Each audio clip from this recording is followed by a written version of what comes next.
네, 안녕하세요. 김차엽입니다. 오늘은요, 제가 케빈 스펜서 이야기를 좀 준비했는데요. 제가 얼마 전에 이제 이분들의 인터뷰를 읽다가 좀 흥미롭다고 생각이 들어서 여러분들에게 소개해드리려고 가져왔습니다. 이분들은 이제 힐링 매직이라고 하는 마술 프로그램을 하시는 분인데, 지금은 이제 매직 테라피라고 부르고 있고, 이게 뭐냐면, 어, 그 치료가 필요한 사람들, 그러니까 장애인들의 치료를 돕는 수단으로 마술을 활용하시는 거예요.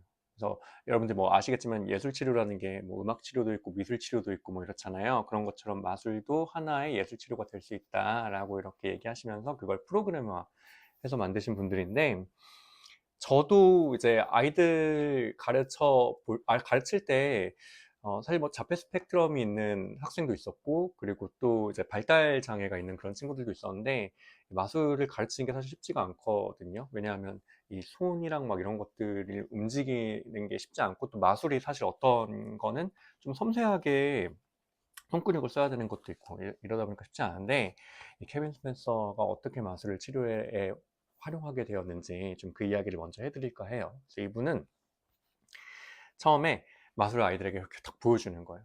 그러면 보통 재활치료라고 하면은 여러분도 아시겠지만 행동을 반복적으로 해야 돼요.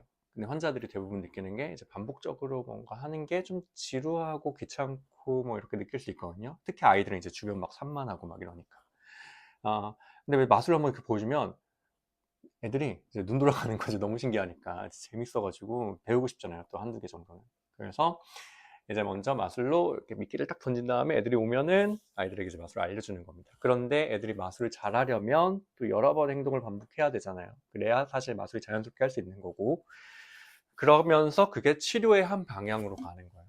이분이 처음에는 이 매직 테라피라고 하는 프로그램을 전문가들에게 먼저 이 프로그램을 설명을 하고 또 설득해야 되는 과정이 있었는데, 그게 쉽지는 않았던 걸로 이제 인터뷰에서 얘기하셨단 말이에요. 뭐냐면 처음에 이제 대학교에 있는 젠킨슨이라는 학과장을 만나서 이야기를 했는데, 그분이 너무 좀 이런 거를 회의적으로 받아들이신 거예요. 그러니까 예술 치료, 뭐 그래 음악 치료, 미술 치료 이런 건 있으니까, 근데 마술이 어떻게 그런 게 되니 이렇게 했는데, 케빈 스펜서가 이제 여러 번 반복해가지고 찾아가고 또 끈기 있게 이제 얘기를 하다 보니까 사실 젠킨슨이란 분이 좀 약간 떨떠름해 하시면서 이렇게 하게 하셨다 하더라고요. 그 실제 속마음은 그만 찾아왔으면 좋겠다. 이런 속마음이었다고 합니다. 그래서 그 케빈 스펜서의 이 워크숍과 강연이 너무 이제 잘 돼서 이후에는 학술지에 또 올라가기도 하고, 또 동시에 작업 치료를 하는 이 학생들, 작업 치료를 전문으로 하고 싶어 하는 학생들이 와서 학점을 따기 위해 들어야 되는 그런 수업까지 되는 그런 굉장한 성과를 좀 달성하셨다고 합니다. 네, 이분이 마술을 다르게 다른 의미로서 해석하게 되고 다르게 보는 그 한 사례가 있었는데, 저는 이 이야기 사실 굉장히 좀 마음에 들었거든요. 한 번은 이제 프로그램을 하시면서 어, 자폐 스펙트럼이 있는 아이가 이제 앉아 있었대요. 그 프로그램에 참석을 한 거예요, 부모님이랑 같이. 근데 마술을 막 하고 있는데 아이가 그냥 이렇게 무표정하게 그냥 이렇게 쳐다봤대요. 어떠한 감흥도, 뭐 크게 감정의 동요도 없어 보였고. 그런데 이제 공연이 끝나고 나서 케빈 스펜서가 있는데 아이가 뜻밖에도 갑자기 이렇게 일어나가지고 케빈 스펜서한테 와서 저 그것 좀 알려주시면 안 돼요? 그랬대요. 그래서 케빈 스펜서가 그냥 스럽게, 원래 자신의 프로그램이니까 이렇게 마술을 알려주는데, 또 아이가 또 질문하면 그거에 대해 답변해주고 뭐 이런 시간을 보내고 났는데, 옆에 있던 이제 아버지가 그 모습을 이렇게 보시면서 나중에 이제 끝나고 났을 때 케빈 스펜서를 이렇게 안고 막 펑펑 우신 거예요.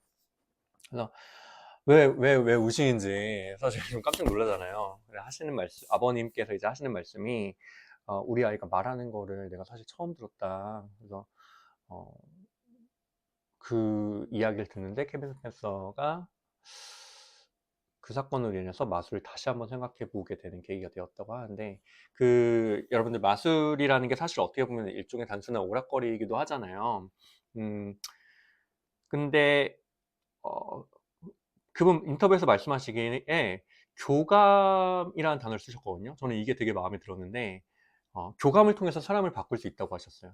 그리고 또 다른 마술사들에게도 마술을 통해서 교감할 수 있는 기회를 한번 얻을 수 있었으면 좋겠다. 그런 기회가 왔을 때 여러분들도 나와 똑같이 생각을 할 건데, 마술이 단순히 이제 오락이 아니라 엔터테이닝이나 오락거리가 아니라 그 굉장히 무한한 가능성을 가진 무언가로 보일 것이다라고 이제 말씀을 하셨습니다. 그래서 저도 그런 것 같아요. 저도 그때 이제 학생들을 가르칠 때, 특히 이제 발달장애가 있는 이제 학생들을 가르칠 때, 저도 동시에 좀 사실 그런 생각이 들었던 것 같아요.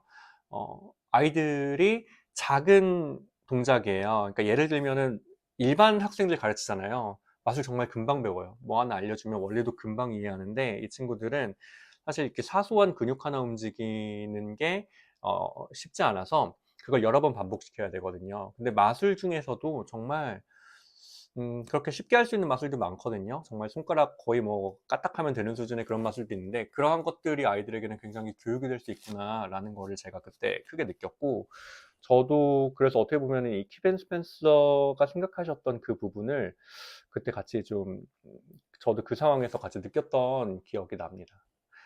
좀 덧붙여 얘기하면, 사실 근데 케빈 스펜서가 원래는 마술사, 그러니까 지금도 마술사시지만 물론 지금은 근데 좀 치료사에 가까우신 거고, 원래는 미국에서 사실 대형 공연 하시던 분이었어요. 그러니까 일루전 공연이라고 하는 뭐 사람 이렇게 짜르타 붙이고 뭐 칼 찌르고 뭐 이런 것들을 하시는 분이었는데, 그 그러니까 굉장히 성공한 거죠. 여러분, 그런 대형 공연을 할 수 있다는 건 마술사가 굉장한 행운과 또 재력이 굉장히 받쳐졌다는 얘기거든요.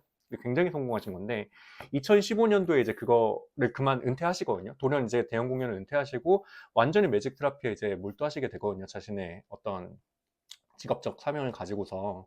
그러니까 저는 그 모습이 굉장히 좀 용기가 있었다라고 이제 생각이 듭니다. 그래서 이 인터뷰를 읽는 내내 제가 참 여러분들에게 이제 나누고 싶은 이야기다라는 생각이 들었고, 오늘 이야기는 어떻게 보면 좀 짧지만 그래도 좀 의미가 있는 이야기인 것 같아서 이렇게 나눠봅니다. 여러분들 또 좋은 하루 보내시고, 저랑은 다음에 재밌는 이야기로 찾아뵙도록 하겠습니다. 감사합니다.